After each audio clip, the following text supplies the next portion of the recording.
Becoming a creator is the most asymmetric bet in the 21st century. Imagine getting paid to learn. Imagine getting paid to be creative, and imagine to get paid to think.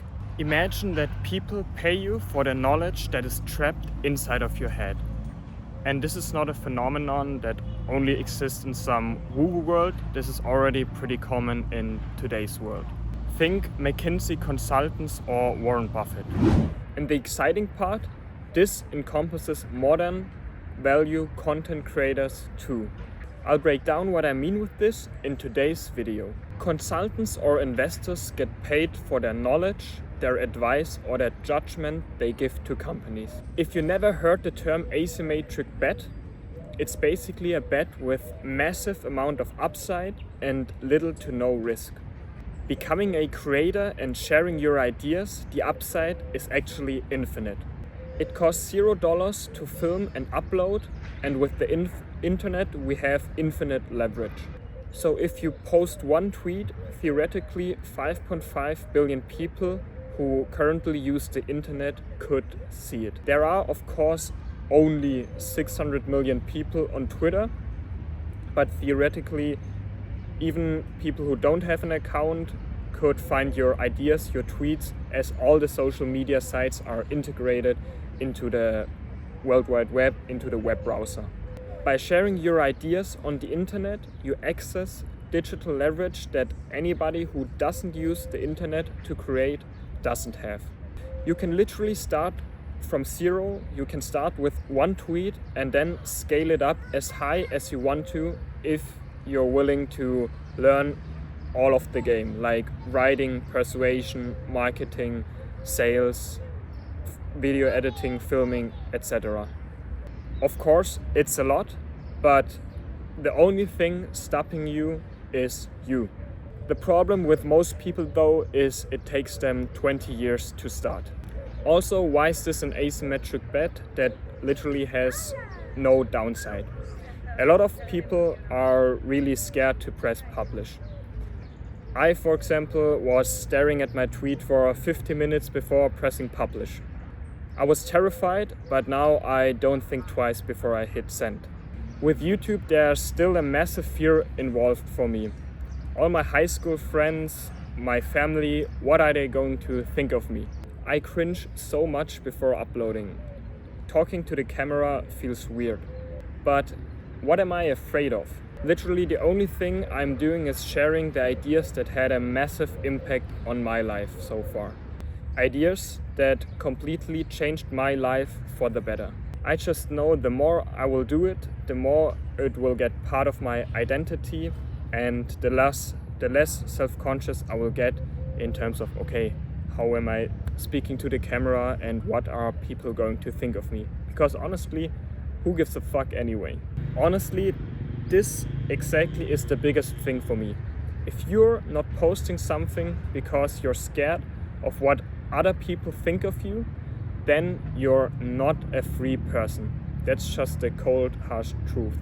The downside to creating anything on the internet, whether it's writing a newsletter, publishing on Twitter, sharing YouTube videos, publishing podcasts, it's the fear of not being approved of people in your life or not being loved. For me, it was the fear of judgment of my family, my friends, high school friends, colleagues, and now I think people I was most scared of, they in the end didn't give a fuck about what I do anyway.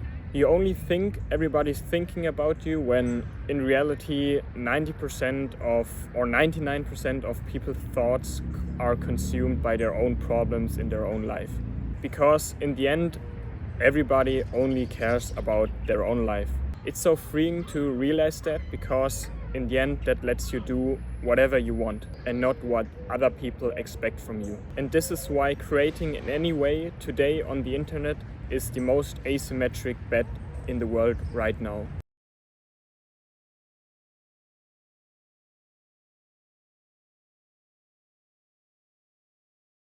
Next, I want to talk about the word creator.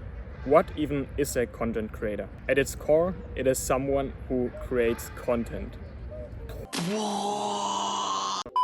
I know, mind-blowing. But in this video, I want to reframe this and I want to point out another new path many people don't think of. People have different associations with the word content creator. And I assume most cringe at the idea of becoming a content creator, as they most likely think of somebody being an entertainer. For the lack of the better word, it sounds a little bit cringe to I'm a content creator or I'm an influencer. So the word creator can often get a bad rap, right?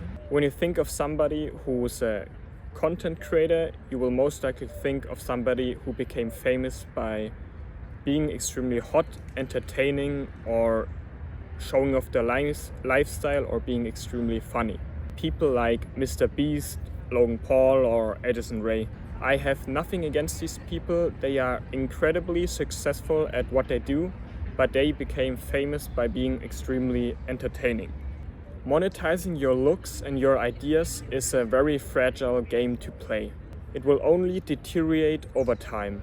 The women or male influencers who get famous in their 20s and 30s by showing off their body and their looks, what happens when they become 40, 50, 60, right? Because they didn't monetize their ideas, their looks will inevitably fall off a cliff and they will have a massive loss of identity. If you become famous by being entertaining or super outrageous, you're going to have to get progressively more funny, more entertaining and more outrageous over time if you want to stay relevant. And this is a very tricky game to play, because at what point do you lose yourself and you sell yourself to the algorithm and you eventually become the act? This is why I think going the other way and becoming a conscious creator, a value creator, or as I called it in my first video, an online educator, is the way better path. This is completely the other direction. Instead of monetizing your looks or how entertaining you are, you're monetizing your ideas, you are monetizing your thinking, and you monetize your mind. You attract a following, create digital leverage, educate, and positively impact the world simply by sharing your ideas. And you do this without putting on a facade of being an influencer or having a TikToker personality. These creators who learn to monetize their mind are more like ancient Greek philosophers than they are like Mr. Beast, Logan Paul, or Addison Rae. These creators are more like the ancient Greek philosophers like Socrates, Plato, Aristotle, because they all share their school of thought and convey their unique messages and insights and perspectives. You can see this happening on the internet right now. Jordan Peterson, who was formerly a university professor and psychologist, started his own school or university called Peterson University, where he teaches about psychology and his own life philosophy. Jordan Peterson is a creator, even though he wouldn't label himself as one. Andrew Huberman is a creator. Dan Koh, also a creator, has his own life philosophy of earn more, work less, and enjoy life. And he has and sells his own unique school of philosophy with Cortex University. Hamza has his own school of philosophy called Adonis School, where he teaches young men on self-improvement. Justin Welsh teaches you about one-person business and sells you how to build one. All these people are more educators, teachers, and philosophers than merely entertainers. All of them teach something and have a product related to their knowledge on the back end. They sell ideas, they sell knowledge, and whatever they sell is also part of their unique life philosophy. Like learn psychology, take cold showers, why food is not enough. Then they sell you on their unique approach of how to live the good life, and they productize eventually their knowledge into a digital product, a course, or a community.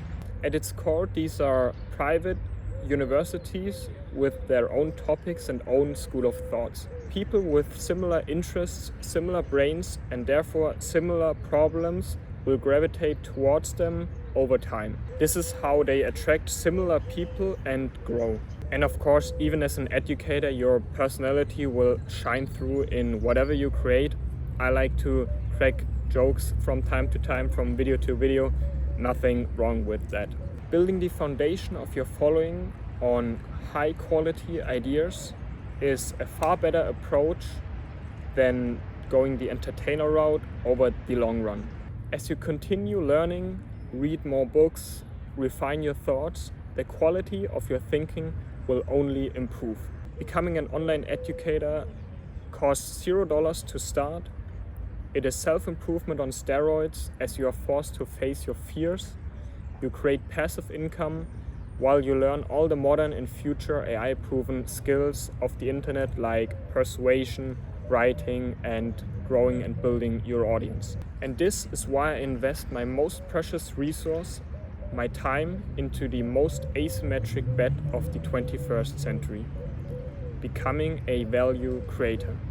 Thanks for watching, and subscribe for more high quality ideas.